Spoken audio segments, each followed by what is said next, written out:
Hello students, आज हम vernier caliper के बारे में जानेंगे। वर्नियर कैलिपर एक डिवाइस है जिससे हम बेटर एक्यूरेसी में मेज़र कर सकते हैं। क्या मेज़र कर सकते हैं?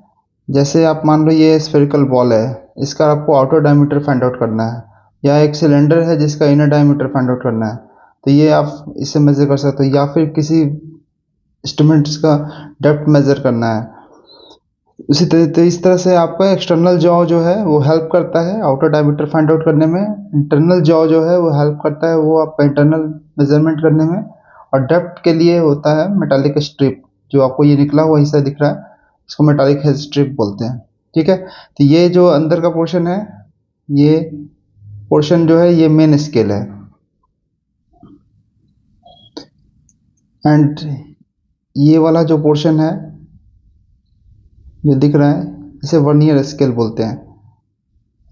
ठीक है, तो इसका यूज क्या है, इसको बेटर अच्छे से समझने के लिए हम एक एग्जांपल देते हैं। देखिए ये एक एमएम स्केल है। एमएम स्केल क्यों है?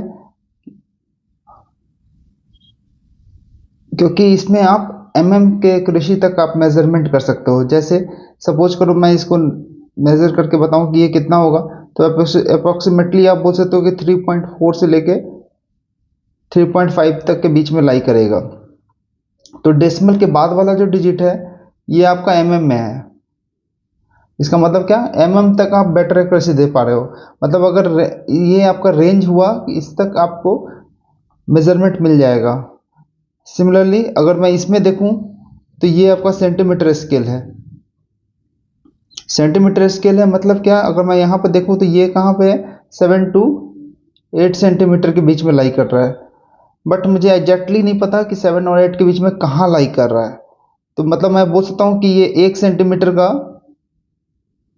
सबसे कम मेजरमेंट हम कर सकते हैं। मतलब क्या कर सकते हैं कि 1 सेंटीमीटर आपका सबसे लोएस्ट मेजरमेंट हो सकता है। लोएस्ट मेजरमेंट हो सकता है इस डिवाइस से मेजर कर सके दे सकते हैं। मतलब ये सेंटीमीटर स्केल का ये लोएस्ट मेजरमेंट हुआ। और किसी भी मेजरिंग डिवाइस का जो लोएस्ट मेजरमेंट होता है उसको लिस्ट काउंट बोलते हैं। तो लिस्ट काउंट कैसे डिफाइन करते हैं? Lowest measurement that can be measure from any device that is called list count of that device. Okay, तो प्रॉब्लम कहाँ पे है? प्रॉब्लम ये है कि यहाँ पर जब आपने देखा तो एमएम स्केल में तो आपको एमएम तक का एक्यूरेसी मिल रहा था। मतलब क्या कि यहाँ पर लिस्ट काउंट आपका 1 mm है, बट इसमें आप देखोगे लिस्ट काउंट कितना हुआ था, 1 सेंटीमीटर। मतलब ये आप जैसे जैसे एक्यूरेसी बढ़ाना है, मतलब लिस्ट काउंट की वैल्यू और डिक्रीज होनी चाहिए। तो जितना लोएस्ट आप मेजर कर पाओगे उतना बेटर एक्यूरेसी मिलेगा। इसका हमने पहले भी लेक्चर में देख लिया है, आप जा करके प्रीवियसली वीडियोज में देख सकते हैं ये चीज़। ठीक है, लिस्ट काउंट अगर बढ़ाना है तो मुझे और लोएस्ट मेजरमेंट करना होगा। लोएस्ट मेजरमेंट करने के लिए क्या करना पड़ेगा, मुझे एक ऐसा डिवाइस चाहिए जो और ज़्यादा, जिसका लिस्ट काउंट और कम हो। तो इसके लिए मैंने वर्नियर कैलिपर का यूज करते हैं। तो वर्नियर कैलिपर से आप और बेटर एक्यूरेसी कर सकते हो। जैसे मेन स्केल जो होता है, मेन स्केल में क्या होता है, आपको एमएम तक मिलता है। जो आप यूज करते हो डे टू डे लाइफ में वो स्केल, उसमें आप एमएम तक बता पाते हो कि एमएम तक बेटर एक्यूरेसी मिल जाता है। बट आपको चाहिए कि और ज़्यादा एक एक्यूरेसी और ज़्यादा मिलता, तो उसके लिए आपको आपके पास एक ऑप्शन है कि आप वर्नियर स्केल के लिए जा सकते हैं। वर्नियर कैलिपर का लिस्ट काउंट जो है वो 0.01 सेंटीमीटर होता है। मतलब क्या, अगर मैं एमएम बात करूं तो 0.1 mm होगा। मतलब क्या, आप मेन स्केल से क्या मेजर कर सकते हो, कितना तक, 1 mm तक एक्यूरेसी के साथ कर सकते हो।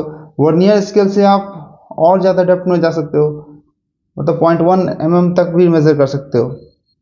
और लिस्ट काउंट को डिफाइन कैसे करना है, लिस्ट काउंट क्या होगा, तो इसको आप डिफाइन करोगे कि मेन स्केल डिवीजन को अगर वर्नियर स्केल डिवीजन से माइनस कर दूं तो ये वर्नियर काउंट बोलते हैं या फिर लिस्ट काउंट बोलते हैं।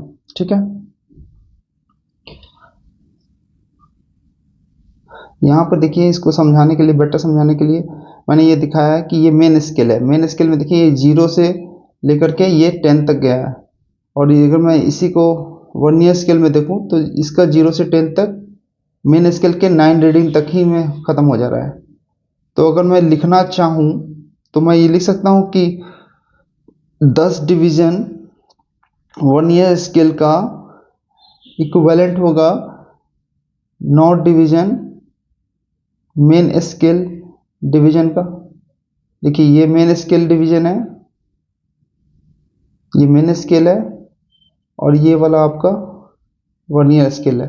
तो मैं लिख सकता हूँ कि 10 vernier scale division is equal to 9 main scale division. ठीक है, तो इसी को मैं ऐसे लिख सकता हूँ कि 1 vernier scale division is equal to 9/10 main scale division. मतलब कि अगर लिस्ट काउंट मैं निकालना चाहूँ तो लिस्ट काउंट क्या होता है, मैंने अभी बताया था आपको कि मेन स्केल डिवीज़न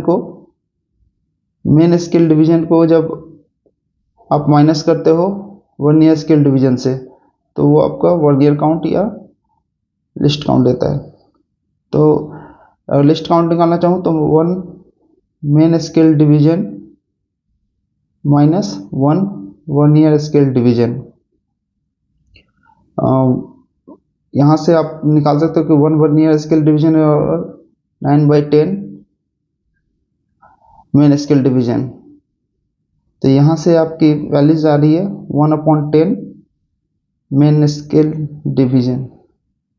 और मेन स्केल डिवीज़न में आप कितना मिनिमम मेजर कर सकते थे आप mm में, तो आप बोल सकते हो कि लिस्ट काउंट क्या होगा, list count of the vernier scale क्या होगा 0.1 mm। ठीक है, अच्छा इसको दूसरी तरीके से भी समझ सकते हैं कि लिस्ट काउंट ये क्या है। यहाँ पर वन क्या है, 1 mm था आपका smallest division on the main scale, smallest division on main scale वही था। अब 1 mm तक आप मिनिमम मेजर कर पाते थे। और 10 क्या था, 10 क्या है total division on the vernier scale, total division कितना था 10 था। देखिए यहाँ पे मैंने इस बात को लिखा भी है,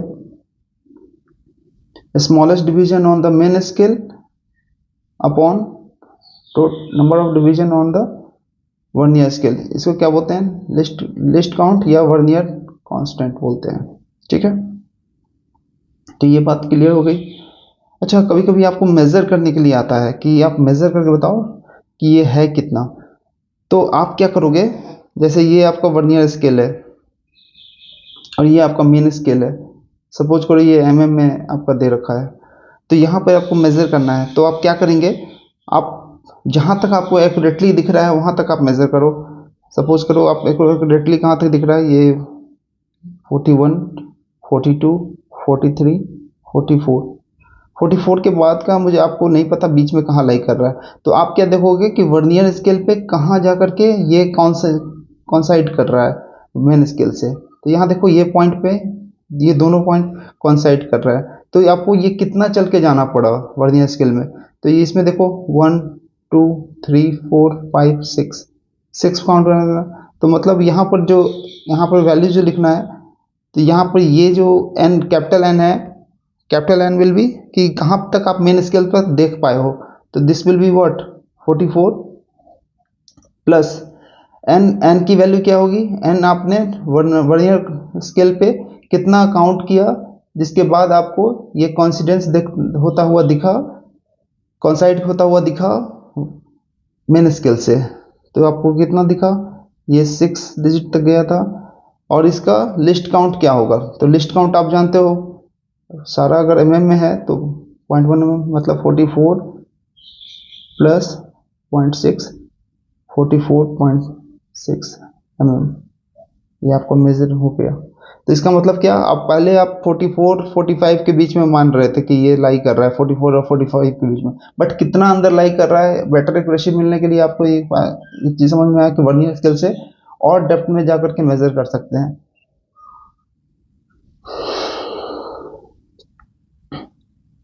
अब स्क्रू गेज देखते हैं। स्क्रू गेज से कोई भी आप डायमीटर, जो स्मॉल डायमीटर है, वो आप फाइंड आउट कर सकते हो। अच्छा, ये वर्नियर स्केल, आपको मेन स्केल में मैंने बताया था कि लिस्ट काउंट क्या होगा, 1 mm। ठीक है, वर्नियर स्केल में बता दिया 0.1 mm। अब क्या, अगर किसी को 0.01 टाइम्स का बेटर एक्यूरेसी चाहिए, तो उसके लिए हम स्क्रू गेज का इस्तेमाल करते हैं। तो स्क्रू गेज का स्केल का लिस्ट काउंट क्या हो जाएगा, 0.01 mm। ठीक है, तो इसमें होता क्या है, पहले आप ये समझ लीजिए। जैसे उसमें लीनियर डायमेंशन होता था, मेन स्केल होता था, उस तरह से ये आपका मेन स्केल होता है इसमें। ठीक है, ये मेन स्केल है, और इसको स्लिप भी बोलते हैं। और ये पोर्शन जो है, ये सर्कुलर स्केल है। Circular scale just like vernier scale जैसे था, उसी तरह से इधर आपका स्क्रू गेज में सर्कुलर स्केल है।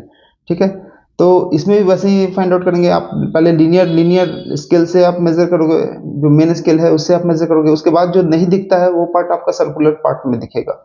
ठीक है, उससे आपको और बेटर एक्यूरेसी मिलेगी।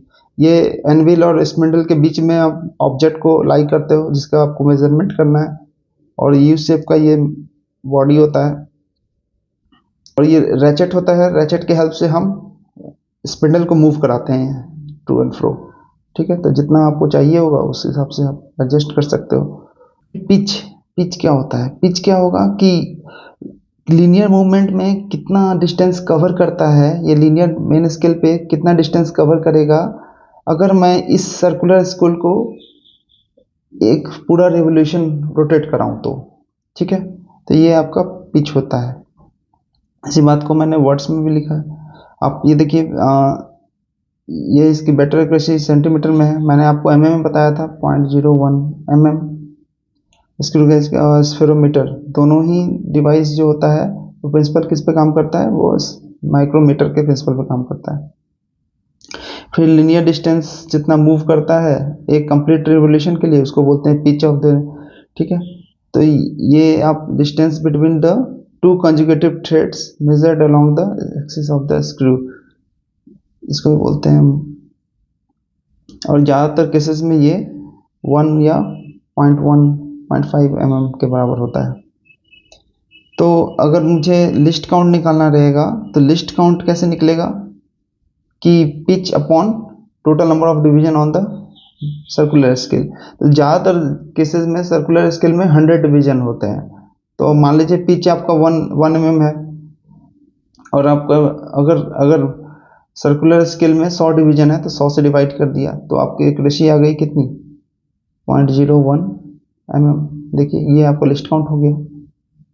ठीक है, किसी में 50 रहा तो उसके अकॉर्डिंग आप चेंज कर सकते हो।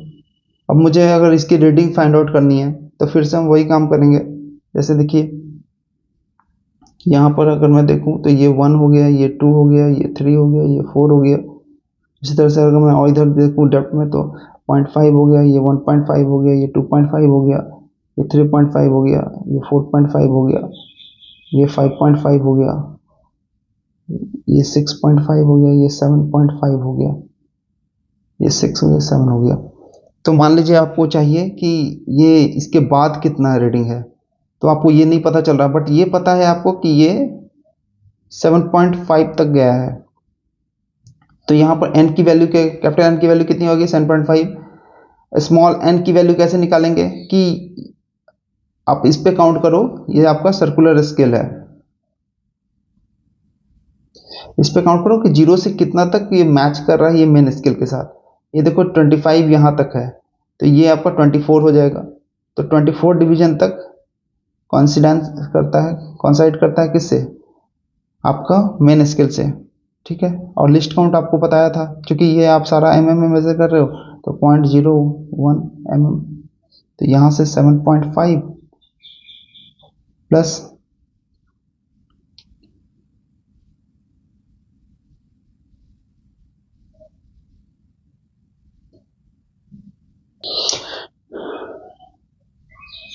ठीक है, इस तरीके से आप जो भी आपको दे दिया जाए तो आप कोई भी रीडिंग का कैलकुलेट करके बता सकते हो कि इसकी रीडिंग क्या होगी। ठीक है, आज के लेक्चर के इतना ही, थैंक यू।